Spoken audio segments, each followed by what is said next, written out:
is the internet-killing TV networks? Damn straight, Chippy. But not CNT. CNT is back with shows too exciting to time shift. All right, guys, let's go. Reality finally gets real and real cheap to make on the underbelly of paradise. Suck my Steve f***ing Haynes. Eat organic, recycle, or I'll have a fit! He's a judgmental hypocrite. America's favorite liberal superhero, Impotent Rage, gets smug. A victory! My work here is done. And from the archives, a classic from when misogyny was cool. Get out, will you? Of course, Gordon. Moorhead rides again. Oh, Gordon, I'm scared! Shut up, you'll blow our cover. It's all coming this fall. CNT, where America vegetates. Now that is one productive day's work.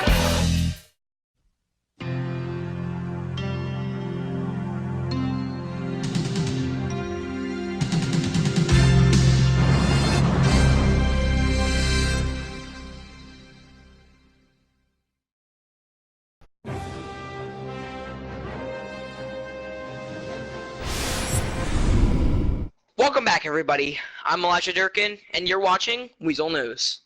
For today's first report, we have a cargo plane crash in Sandy Shores. It was an RM-10 Soviet-era cargo plane which was hauling a sports car. Reports show that the plane and the car caught fire shortly after landing in the sand and hitting a water tower.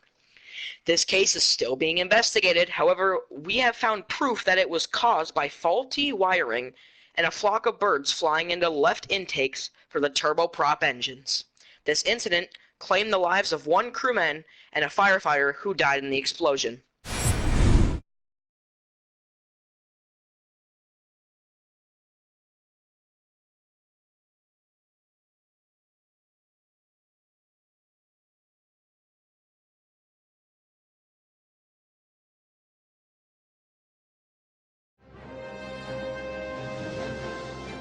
At Fly US, your business is important to us. That's why we treat you like shit. We know you have a choice when choosing an airline: awful, dreadful, or terrible. And we promise you, we're striving to be awful. Fly US. Sit back, relax, and shut up.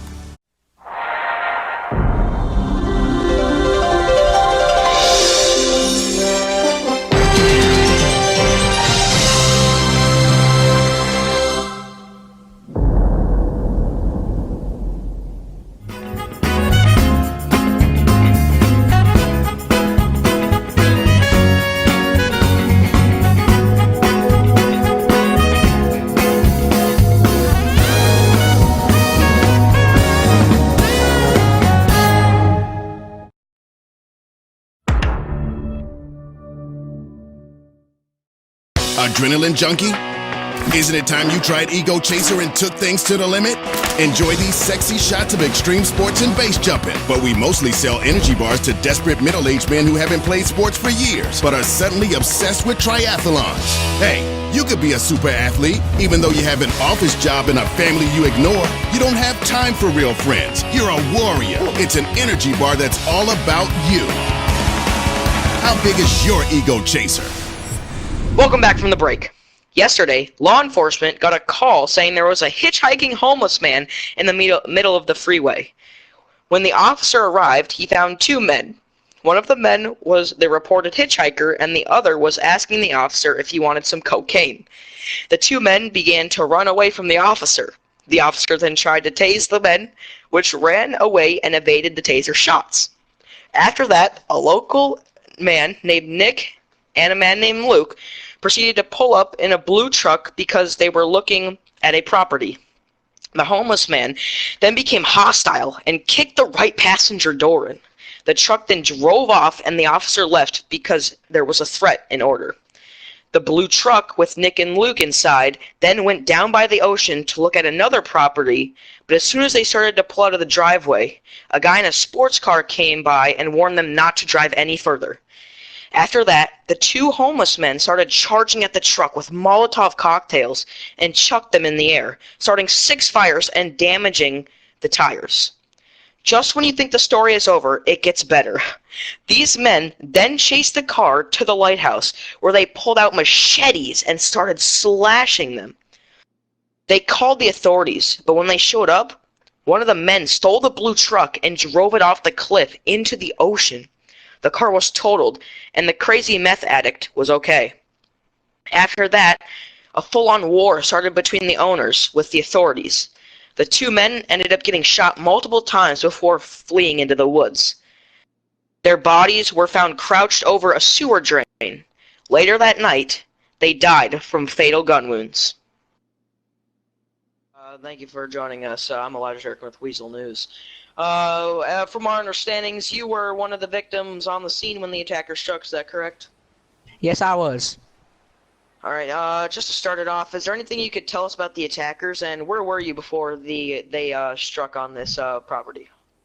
Well, so we were down across the bridge looking at some two properties down by the water. You see, I'm trying to buy a house, and so we were there, and we were leaving to come look at this property right here, and I had noticed them. They were throwing some very strange flammable liquids at us, but we brushed it off and came up here. And when we came up here, we heard loud cans of gas flowing through the air and blowing through the wind, and we knew there was an attack going on. And so after that, we tried to hide, but they kept attacking us with bats and machetes. It was a very traumatic experience for me, and I don't know if I'll ever be able to get over it. All right, we have an understanding that there was a blue truck on scene that got flung off into the ocean. They were very full of rock right behind us. Is there anything you could tell us about the blue truck, and do you have any relations with it? Yes, so you see the man who was showing me the properties, that was his Bud's truck. He was using it to show me these properties, and, you know, we had parked the truck kind of right by that white thing behind us, and we were looking at properties, and after they started beating us, we were on the ground hurt, and one of them broke the window, got in, and I turned around for 1 second, and I see the truck, the bright blue truck. You could see it throughout night, throughout day, flying through the air, heading towards that right towards that very lighthouse, and it was a very traumatic experience. Oh, yes, it sounds so. So we also take note from that operatives had responded on the scene 15 minutes after the attacks had begun. Were you there when the officers had fled the scene? Yes, I was. They seemed very stressed. It seemed like a very high-stress situation, and overall, I just hope every officer was okay after that.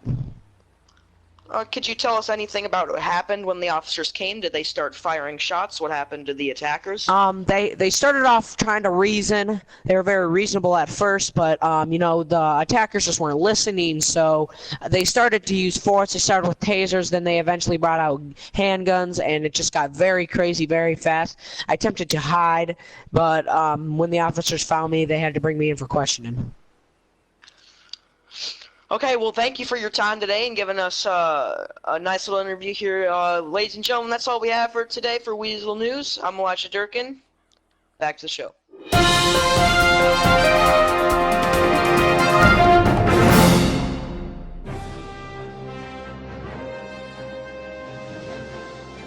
At Fly US, your business is important to us. That's why we treat you like shit. We know you have a choice when choosing an airline: awful, dreadful, or terrible. And we promise you, we're striving to be awful. Fly US. Sit back, relax, and shut up. Brought to you by Vinewood Star Tours. Stock celebrities from the comfort of a bus.